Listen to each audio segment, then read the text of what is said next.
بسم اللہ الرحمن الرحیم نحمدہ ونصلی ونسلم علی رسولہ الکریم اما بعد۔ بہت ساری باتیں مسلمان جن حالات سے گزر رہے ہیں، اس ملک کے بھی اور عالم اسلام بھی، تو باتیں کرتے رہیں گے، ختم نہیں ہوں گے۔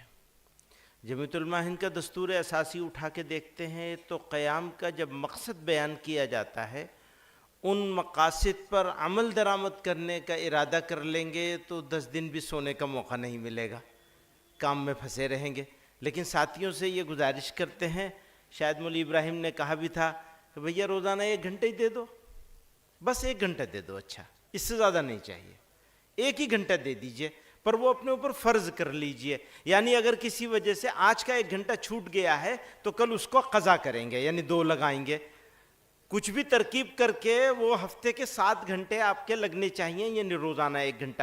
اگر آپ یہ کرنے لگیں گے تو بڑی انقلابی تبدیلیاں آئیں گی۔ ایک بات یہ ہے۔ دوسری بات یہ ہے کہ حضرت نے جس چیز کی طرف توجہ دلائی وہ سب سے اہم ہے، دعا کرنا۔ حضرت محتمم صاحب دامت برکاتہم سے ہم لوگوں نے کئی دن پہلے درخواست کی تھی کہ آپ کا بیان تزکیہ نفس، اصلاح نفس کے اوپر بیان ہونا چاہیے۔ تو حضرت نے جو بیان فرمایا وہ بہت جامع اور ضروری چیزوں میں سب سے ضروری چیز ہے کہ ہمارے کام میں رنگ کب پیدا ہوگا۔ وہ رنگ ہماری صرف کوشش کرنے سے پیدا نہیں ہو سکتا۔ اللہ تعالیٰ کی نصرت، اس کی طرف سے قبولیت کا فیصلہ ہوگا۔ ہمارے حضرت رحمۃ اللہ علیہ کے پاس ایک بڑے میاں آئے، سفر میں ساتھ تھا، میں حضرت کے خادم کی حیثیت سے، کہیں دور دراز علاقہ تھا۔ انہوں نے بتایا میں یہ کرتا ہوں، یہ کرتا ہوں، تہجد پڑھتا ہوں، قرآن شریف کی تلاوت کرتا ہوں، فلاں کرتا ہوں، فلاں کرتا ہوں۔ اور پھر ان کو رونا آ گیا، بہت رونے لگے، پتہ نہیں قبول ہوگا یا نہیں ہوگا، یہ کہہ کے رونے لگے۔ تو حضرت رحمۃ اللہ علیہ نے ان کو تسلی دینے کے لیے ایک جملہ فرمایا تھا، فرمایا بھائی اگر اس کو قبول نہیں کرنا ہوتا تو وہ تمہیں توفیق ہی کیوں دیتے۔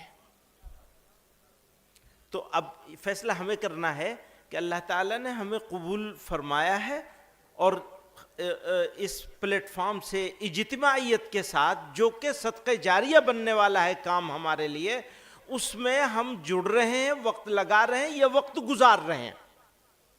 اگر گزار رہے ہیں تو خود ہی پتہ چل جائے گا، اور اگر لگا رہے ہیں تو بھی خود ہی پتہ چل جائے گا۔ تو فیصلہ کرنے کے لیے کہیں باہر جانے کی ضرورت نہیں، خود ہی پتہ چل جائے گا کہ پروردگار عالم کی طرف سے مقبولیت کا فیصلہ ہوا ہے یا نہیں ہوا ہے۔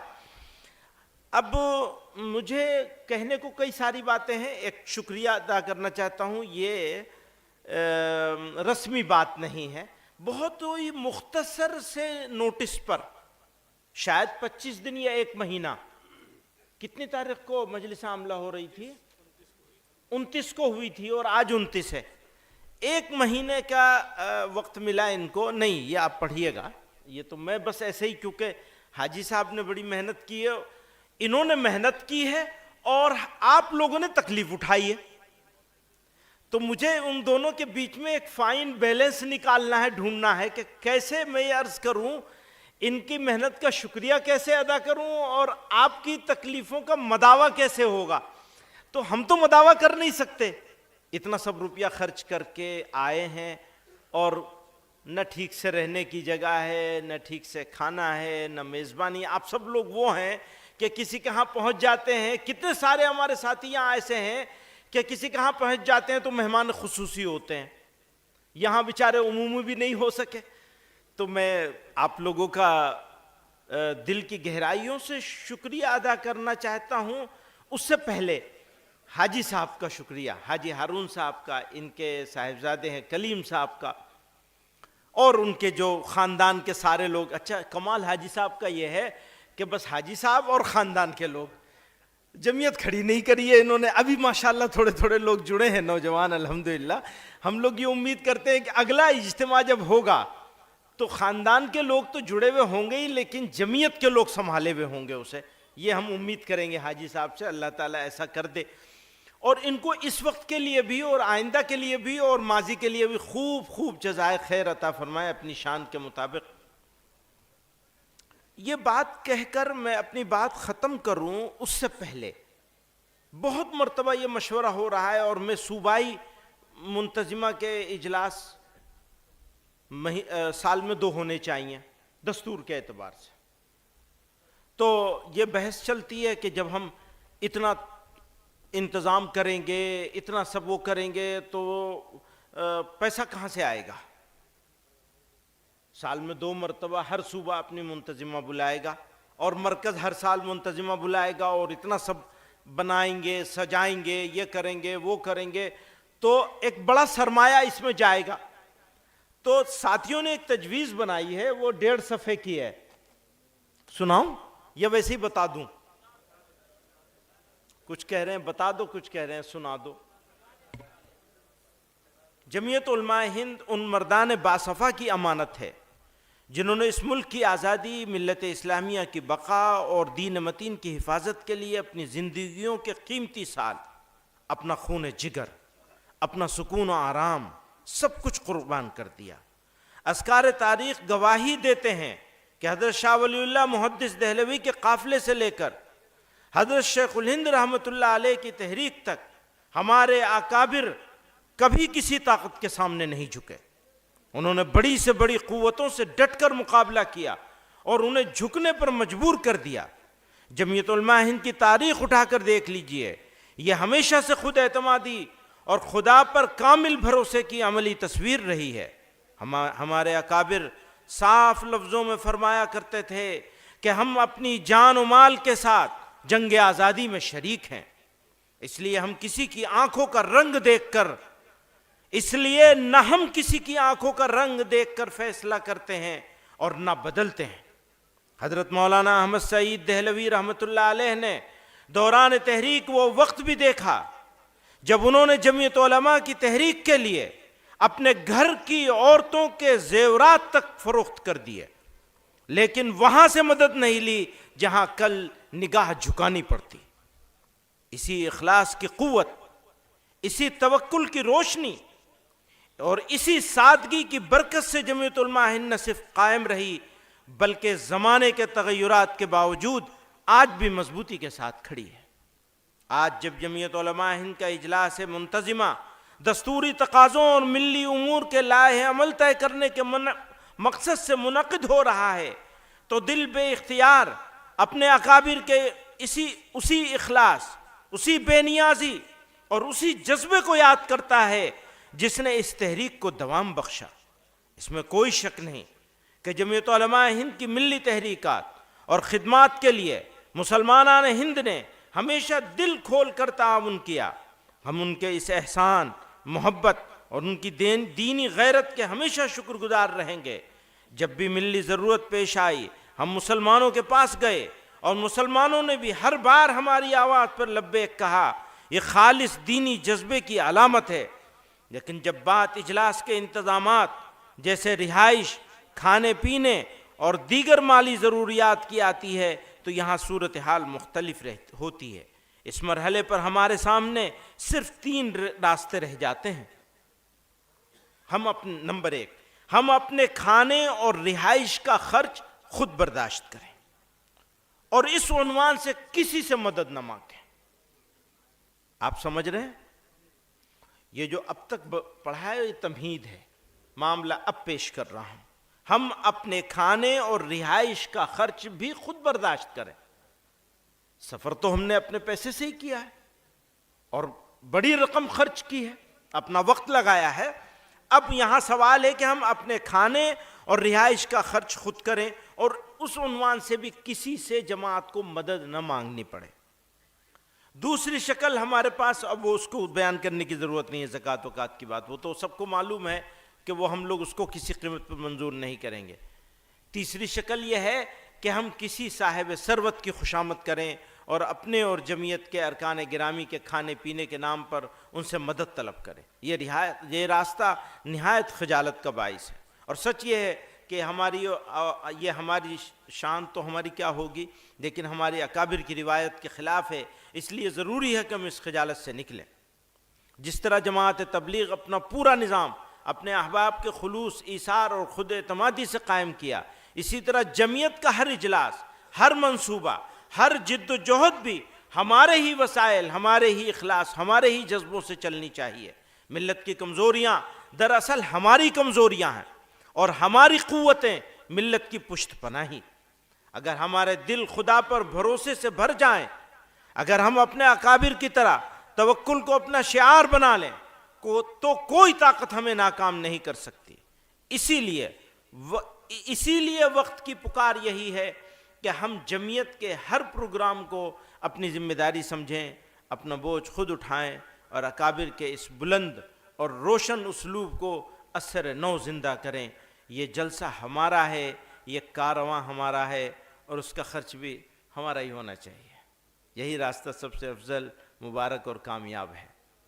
یہ کہنا چاہتے ہیں اس تحریر کے ذریعے سے۔ کیا آپ کو یہ صحیح لگتا ہے؟ یہ تو چندی لوگ بیچارے مارے باندھے۔